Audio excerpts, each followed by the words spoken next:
Hey everyone. I know it's been a while, but welcome back to a new video.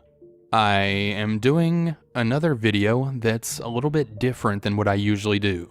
As you all know, I'm not really doing stories anymore, so I'm having to diversify and delve into other things.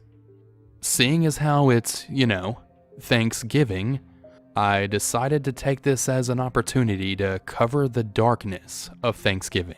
The dark history of Thanksgiving, if you will. There's a lot of things buried in the past that a lot of us don't know, and I'm going to unveil all of those things within this video. Well, all those things related to Thanksgiving. So I hope you all enjoy this video. Once again, this is very different than what I usually do, but I still hope you guys, like it. I also want to add that I know this video is incredibly short compared to what I usually do. This is probably the shortest video I've ever uploaded, ever, on my channel, which is not something I'm too happy about, but it is what it is. So, despite this being a short video and being different than what I usually do, I hope you enjoy it, and if you do, please comment and let me know, and if you don't, well, still let me know. Anyways, I hope you all enjoy, and let's get into the video. But remember, stay hungry.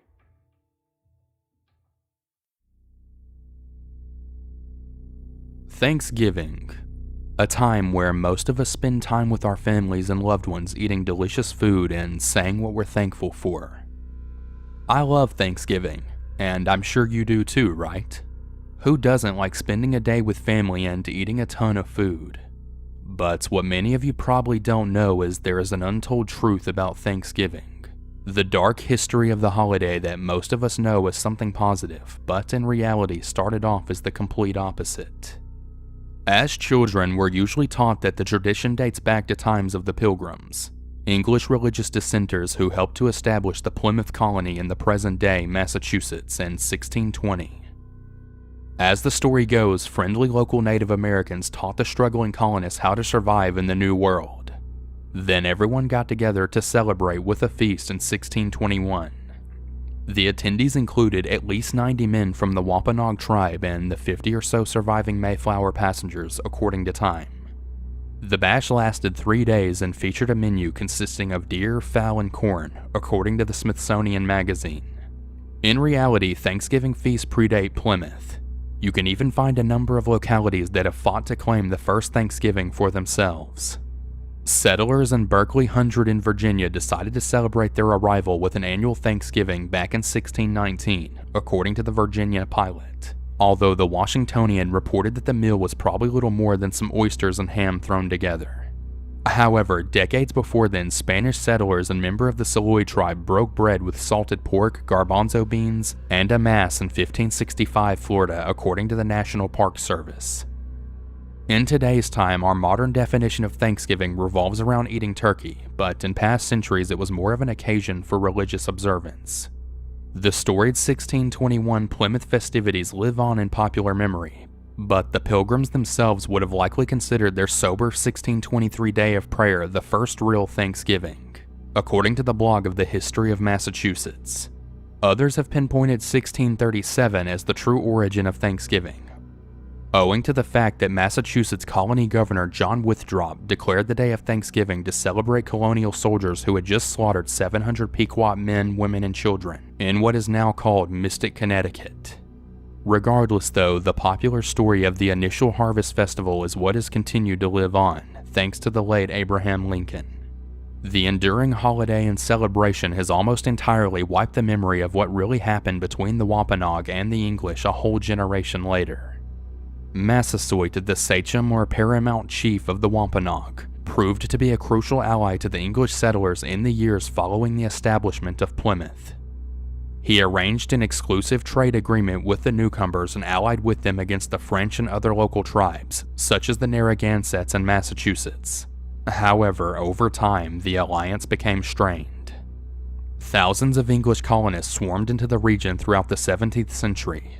According to Historic Contact, Indian people and colonists in today's northeastern United States Authorities in Plymouth began asserting control over most aspects of Wampanoag life as settlers increasingly ate up more land. The Gilder Lehrman Institute of American History estimated disease had already reduced the Native American population in New England by as much as 90% from 1616 to 1619, and indigenous people continued to die from what the colonists called Indian fever. By the time Massasoit's son, Metacomet, known to the English as King Philip, inherited leadership, relations had become strained. King Philip's War was ignited when several of Metacomet's men were executed for the murder of Punkapoag interpreter and Christian convert John Sassamon. Wampanoag warriors responded by embarking on a series of raids, and the New England Confederation of Colonies declared war in 1675. The initial neutral colony of Rhode Island in the Providence Plantations was ultimately dragged into the fighting, as were other nearby tribes like the Narragansetts. The war was filled with bloodshed and was devastating. Springfield, Massachusetts was burned to the ground. The Wampanoag abducted colonists for ransom. English forces had attacked the Narragansetts on a bitter frozen swamp for harboring fleeing Wampanoag. 600 Narragansetts were murdered and the tribe's winter stores were ruined, according to Atlas Obscura. Colonists in far-flung settlements moved to more fortified areas while the Wampanoag and the allied tribes were forced to leave their villages. The colonists ultimately allied themselves with several tribes such as the Mohegans and Pequots, despite initial reluctance from the Plymouth leadership. Meanwhile, Metacomet was dealt with a shocking blow when he crossed over into New York to recruit new allies. Instead, he was rebuffed and attacked by Mohawks. Upon his return to his ancestral home at Mount Hope, he was shot and killed in a final battle. The son of the man who had sustained and celebrated with the Plymouth colony was then beheaded and his body dismembered. His remaining allies were then murdered or sold into slavery in the West Indies. The colonists impaled King Philip's head on a spike and placed it on display in Plymouth for 25 years. In an article published in the Historical Journal of Massachusetts, Montclair State University professor Robert E. Cray Jr. said the war's complete death toll could have been as high as 30% of the English population and half of the Native Americans in New England. This war was just one of a series of brutal but dimly remembered early colonial wars between Native Americans and colonists that occurred in New England, New York, and Virginia. Popular memory has largely clung to the innocuous image of a harvest celebration, while ignoring the deadly forces that would ultimately drive apart the descendants of the guests of that very feast. Modern-day Thanksgiving may be a celebration of people coming together, but that's not the entire story when it comes to the history of that day. Well, the dark history, if you will. I'd like to show some respect for all of the fallen warriors of the past that took part in molding this holiday for what it is today. It's truly devastating how many lives were lost in this war. So, while you're celebrating this day of feasting with your loved ones and what you're all thankful for, remember, not everything starts off on a happy note. But I hope you all have a wonderful Thanksgiving and get a chance to eat a lot of good food with your families. Before we close this video out, I want to give a special thank you to all of my current patrons. So I want to start off and give a little vocal shout out to my $5 and up patrons. Ulisa, Babe Lincoln, Beth A, Kate E, Carrie B, Celeste S, Courtney T, Ellie S, Howard R, Jacqueline W, Jazzy G, Jen M, Catherine M, Carrie F, Matthew B, Elena C, Steffi, Tammy S, and Terry H, as well as my $3 patrons featured on screen. Once again, thank you to all of my patrons that are currently, patrons to my Patreon, and if any of you would like to become a patron and get a shout out in my videos, be sure to head over to patreon.com/Canny. I really appreciate the support more than you know.